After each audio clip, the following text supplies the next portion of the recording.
Next है प्यारे बच्चों डेरिवेशन नंबर 15। तो आपको आई होप मजा आ रहा होगा कि इतने कम टाइम में आप डेरिवेशन देख पा रहे हो कि 5 मिनट 4 मिनट के वीडियो 3 मिनट्स के वीडियो है ना, मैक्सिमम से मैक्सिमम 6 मिनट्स के वीडियो में आप सारे लॉन्ग से लॉन्ग डेरिवेशन समझ पा रहे होंगे।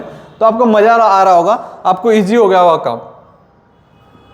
तो देखिएगा क्वेश्चन नंबर डेरिवेशन नंबर 15 क्या कर रहा है, electric potential due to uniformly charge spherical shell at a point. आपको क्या पूछ रहा है बेटा, यहाँ पे इलेक्ट्रिक पोटेंशियल पूछ रहा है ना, शेल की वजह से। अब देखो सेम हम लोग क्या करें, let a uniformly charge sphere of spherical shell of radius capital R and charge is capital Q. तो यहाँ पे हमने एक स्फेरिकल शेल ले लिया बेटा। अब यहाँ पे देखो चार्ज डिस्ट्रीब्यूशन क्यू है, रेडियस इसका कैपिटल आर है। ओके, एक हमने पॉइंट लिया आउटसाइड कंसीडर किया पॉइंट पी, तो पोटेंशियल इलेक्ट्रिक फील्ड हम लोग कैलकुलेट कर रहे थे, कितना आया था K Q by R square Gaussian surface consider करके। अब हम लोग को रिलेशन मालूम है कि we know E is equals to minus D V by D R होता है। Relation between electric field and electric potential क्या होता है, minus D V by D R. तो हमने क्या करा यहाँ से इधर ले आइए लेफ्ट साइड, तो क्या आ जाएगा D V is equals to minus E dot D R. तो D V is equals to minus E dot D R. Electric field मालूम है के Q by R square, consider कर लीजिए बेटा के क्यू बाई आर स्क्वायर। हम लोग जानते हैं 1 बाई एक्स स्क्वायर का इंटीग्रेशन माइनस 1 बाई एक्स होता है, राइट।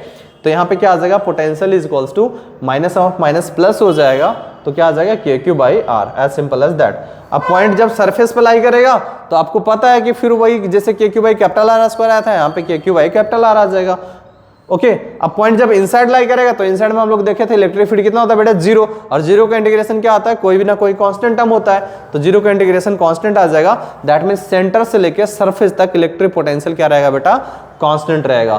तो यहाँ पे एज सिंपल एज दैट आप लिख देंगे इलेक्ट्रिक पोटेंशियल, जो यहाँ पे फील्ड जीरो था तो पोटेंशियल क्या बेटा, कांस्टेंट है, अंदर और सेंटर पे और सरफेस पे के क्यू बाई आर होगा। ओके, तो ये था डेरिवेशन शेल के लिए पोटेंशियल। तो यहाँ पे कुछ एक्स्ट्रा पॉइंट समझने वाली बात है, इंपॉर्टेंट देखिएगा। सबसे पहले तो ग्राफ, तो यहां से लेके देखिएगा सेंटर से लेके सरफेस तक क्या था बेटा, कांस्टेंट, और कांस्टेंट के लिए स्ट्रेट लाइन ग्राफ बन गया, मतलब एक सिंपल हॉरिजॉन्टल लाइन ग्राफ बन गया, राइट। अब उसके बाद इनवर्सली प्रोपोर्शनल टू आर था, तो यहाँ पे क्या हो जाएगा बेटा, डिक्रीजिंग, है ना, क्या हो जाएगा, डिक्रीजिंग। तो ये डिक्रीजिंग हो गया यहाँ पे।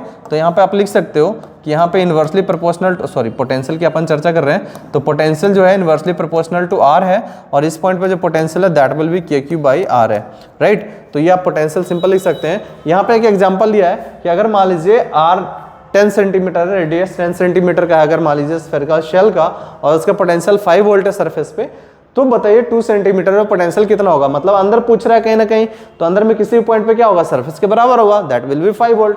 तो इस टाइप का क्वेश्चन जो है एमसीक्यू में आपसे पूछा जा सकता है, तो इस चीजों का ध्यान रखिएगा। तो ये था आपका डेरिवेशन नंबर शेल के लिए 15। नेक्स्ट हम लोग मिलते हैं डेरिवेशन नंबर 16 में।